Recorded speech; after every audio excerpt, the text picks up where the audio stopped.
This isn't even because I do want to go back to the thing you were saying about the men and women, the biological. Yes, I don't understand how your position. I don't understand how your position is tenable if gender and sex are separate. So my only point that I would like to make is when you say men's and women's sports. Yes, I would like that to just simply mean people who identify as men, people who identify as women. but it doesn't. Not right now, no, but it could. And it doesn't because of biological differences. Sports are separated due to biological They differences. are right now, yes. And there's a reason for that. Well, I mean, not for the safety of women.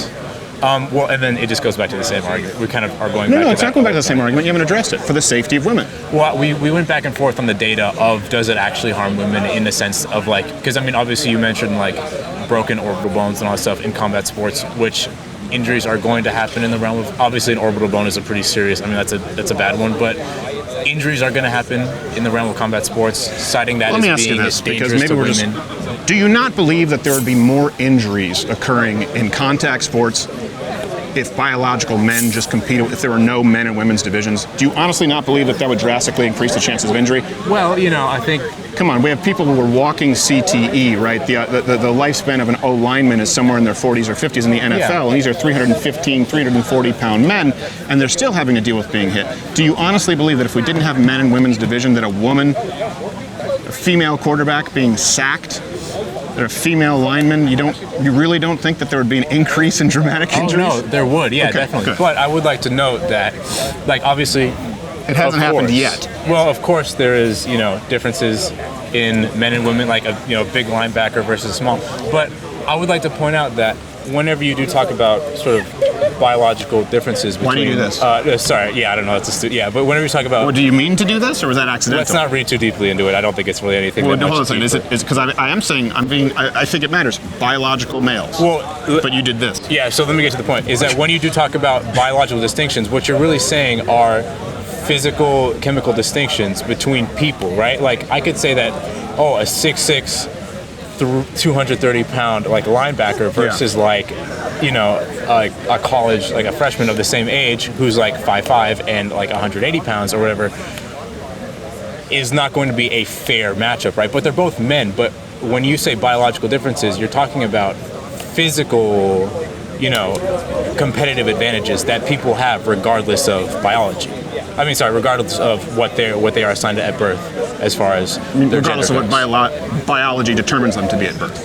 But it determines them to an extent. But hold on a second. Do you believe that biological male and biological female is assigned at birth, or do you believe that the gender assigned at birth is what can be changed? Because this is very new. You need to understand this. Oh yeah. The students I spoke with 2 years ago at this school, the professors never in their wildest dreams would have said biological sex assigned at birth. Yeah.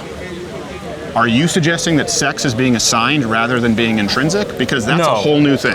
The chromosomes that you are born with are the ones that you have, and it's not a socially constructed thing. Okay. You have those chromosomes.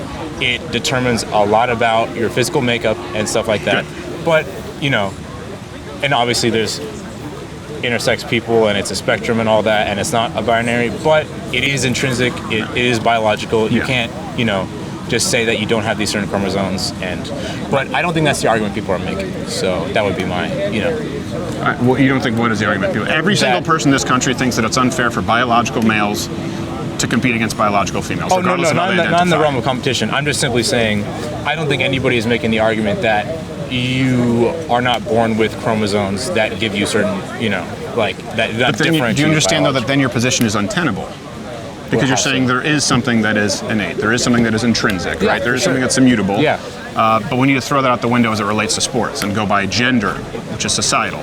I see your point, but the problem is that sports are not separated by how you identify. They are separated by immutable physical characteristics for the reason of safety and fairness and competition. So, can we agree on that? Well, that's why they're separated by biology. I might agree, but if you're going off of specifically, so your definition of why they're separated is immutable physical characteristics yes. for people's safety. I would just And make the fairness. argument, and fairness, right? I would just make the argument, okay, so we should have smaller men and women compete against each other, and women who are at a better physical, because you would acknowledge We have that. Division 1 versus Division 3, and we have weight classes. Perfect example. Sure, yeah, Yes, exactly. I agree. But you would not cross the biological lines to like the gender, the sex. No, because the difference is so vast. I mean, not for everybody though, right? I mean, because if you Yes, want to make the it argument that it absolutely is for the safety of people, It absolutely there's is. a It's lot of women who unbelievably. could The beat gap up. is so much larger between men and women. It's not even close. I mean, you can look at again, when you're looking at just Leah Thomas as a Yeah. recent example, Yeah. talking about 503rd, I believe, in the 200 or 500 something place, Yeah. if that time were posted by when he was still competing Yeah. as a man, not even top 800 in the 500. Sure. Right. Yeah. It's a huge, and you're talking about winning Yeah. one of them, placing fifth in another. It's not even close. Yeah. I mean, even just, do you think Serena Williams and Venus Williams, you think they would do well against top guys? Oh no, I should actually Do clarify you think that. they would even do well against middling guys? I'm not sure about middling guys, but I will say. Do you think at they would a do high well against level- not good tennis At a players? high level, there is a complete difference between men and women as far Yeah. as like physical advantages. My point is the best female athletes Yeah. in the world aren't even close to middling to low-end male athletes. That's a. Can you substantiate that claim? That's a Yeah, pretty, Venus and Serena Williams, they played tennis against a guy who was ranked 204th, I Yeah. believe, and he beat both of them in one afternoon. That's kind of an. And he was a anecdotal- drunk. I feel like that's an anecdotal maybe point to make, right? It's not I mean, an anecdote. You just asked me, can I point to an example? Yeah. And then Well, the evidence. empirical would be, okay, so the empirical would be the times that I just gave you for Leah Thomas, right? I can give you other examples like Mary Gregory in powerlifting, the squat. The world record female squat versus male squat is a 400-pound difference. When you're talking about men in the same weight class who are competing against each other, you're talking about infinitesimal, right, amounts of weight. You're talking about 2-3 pounds. You're talking about the world record deadlift going up, if you're lucky, by 4 pounds maybe every 2 years, right? That's the level of competition. Yeah. The difference between a man and a woman is over 400 pounds. I just gave you the times, right, the empirical. As far as the swim times, you could actually look at every single swim time, track time, right, decathlon time. You could look at every single shot put. You could look at every single long jump, high jump. You could look at the verticals. You can look at connective tissue strength, like I said, which is about 80% higher in men. So you can look at all those. That's the empirical. Sure. And I'm giving you an example of Sure. the two best female tennis players who have ever existed were both just absolutely washed in an afternoon by a drunken 200-something ranked guy. Yeah, yeah. Come on. So It's a big difference.